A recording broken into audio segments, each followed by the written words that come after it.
cette troisième émission de la télé de Paul.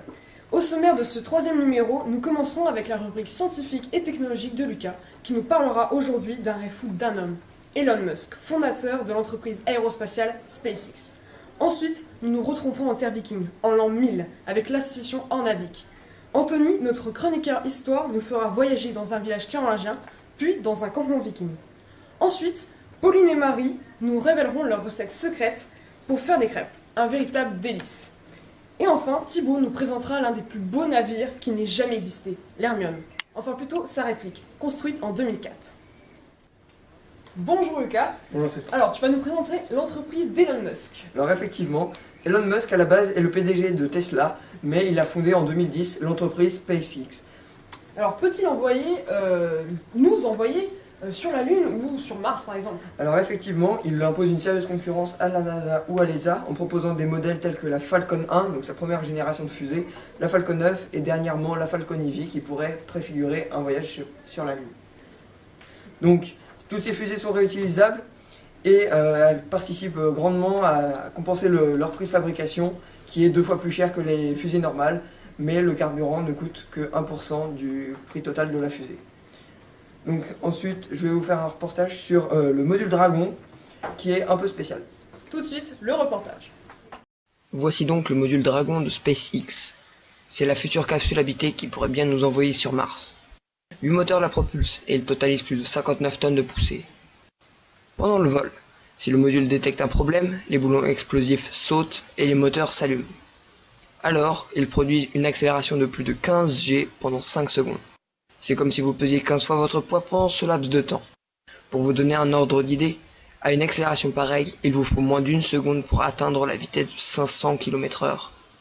Ce système complexe sert à quitter en urgence une fusée qui serait sur le point d'exploser. Un seul véhicule était dépourvu de moyens de sauvetage, la navette spatiale américaine. Cela lui aurait été bien utile. Par la suite, il aura bien été ajouté un moyen d'évacuation. Mais il n'était possible de quitter la navette qu'au retour de la mission, pendant sa phase planée.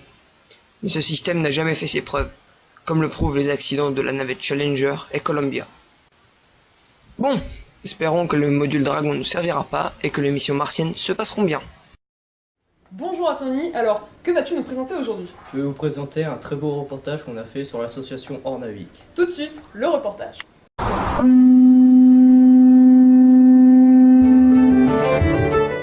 Imaginé en 2001 par Christian Sébir, le président de l'association Ornavik, le parc reconstitue un village carolingien et un campement viking grâce à plus d'une centaine de bénévoles. Cette reconstitution de la vie en l'an 911 regroupe plusieurs savoir-faire, comme l'agriculture, la pêche, les techniques de construction avec la menuiserie par exemple, et la métallurgie avec la forge. Bonjour, je suis avec Pascal Crochemort, la vice-présidente de l'association Ornavik. Alors première question, pourquoi avoir créé Ornavik ? Alors Ornavik a été créé donc à l'initiative de Christian Sébir qui est notre président, donc qui souhaite mettre en avant toute l'histoire de la naissance de la Normandie. Donc nous sommes plus d'une centaine de bénévoles à reconstituer un village carolingien, un espace viking et une motte castrale qui vont nous servir, trois espaces qui nous servent de support pour raconter l'histoire, une immersion au Moyen-Âge. Donc le visiteur, quand il vient visiter le parc Ornavik, c'est une immersion au Moyen-Âge. D'accord, quels sont les futurs projets pour l'association? Donc nos prochaines constructions sont l'église, une petite église donc sur le village carolingien et un hangar à bateau sur l'espace viking. D'accord, pour accueillir un futur bateau. Voilà, exactement. Merci. Bon bah merci. Les Carolingiens étaient un peuple qui occupait l'Europe occidentale de 751 au Xe siècle. Ornavik vous propose une véritable immersion en l'an 911. Des bénévoles vous montrent quelle était la façon de vivre à l'époque, avec des maisons, des costumes, des jardins, mais aussi le savoir-faire pour construire des fermes, des maisons et d'autres bâtiments d'époque.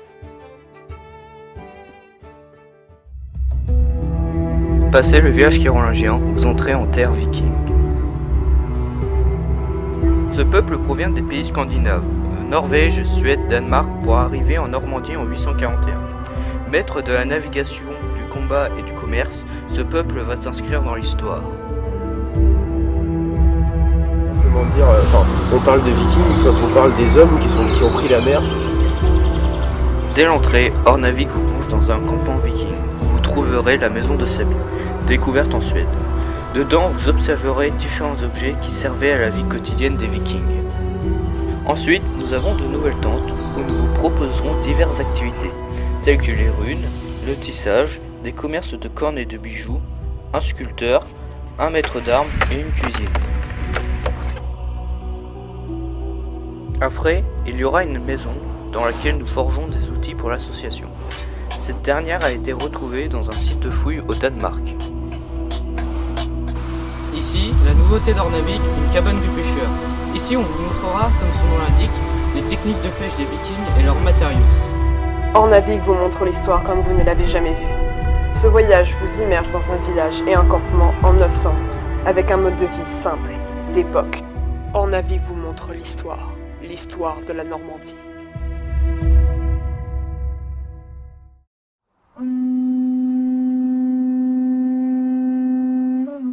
Alors bonjour Pauline et Marie, quelle est la recette d'aujourd'hui? J'ai faim.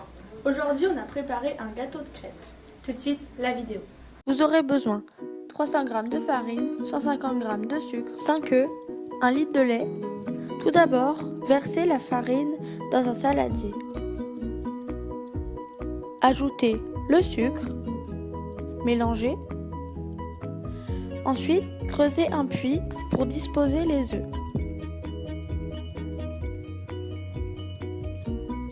Ensuite, on mélange jusqu'à obtenir une pâte homogène. Ensuite, on verse petit à petit le lait.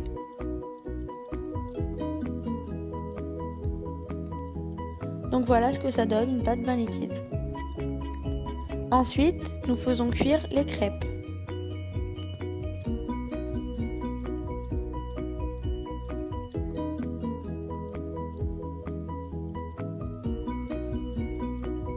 Donc là, elles sont cuites, on les retourne.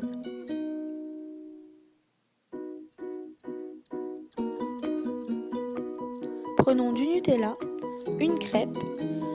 Donc on vient étaler du Nutella sur la crêpe.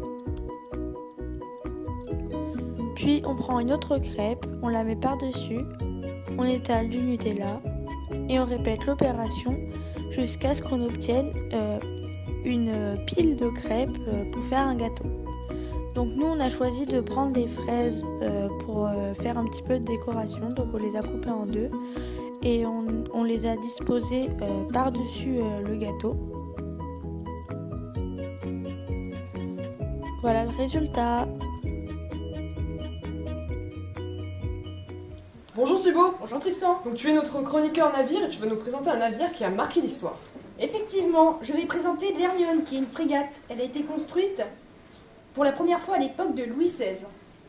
Je tiens à vous parler de ce navire car en 1997, à Rochefort, des passionnés ont refait une réplique à l'identique de l'Hermione, en utilisant les mêmes procédés de fabrication jusqu'au XVIIIe siècle.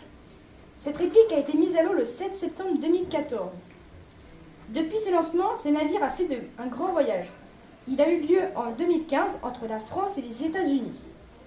Il s'est terminé à Brest le 10 août 2015. Le 29 août de la même année, il a retrouvé son port d'attache à Rochefort, où de grandes fêtes de reconstitution d'époque ont été organisées. Cette année, un grand voyage est prévu intitulé « Libre ensemble de l'Atlantique à la Méditerranée ». L'Hermione a quitté Rochefort le 2 février 2018 pour y revenir le 16 juin après 11 escales, dont 2 restent à confirmer.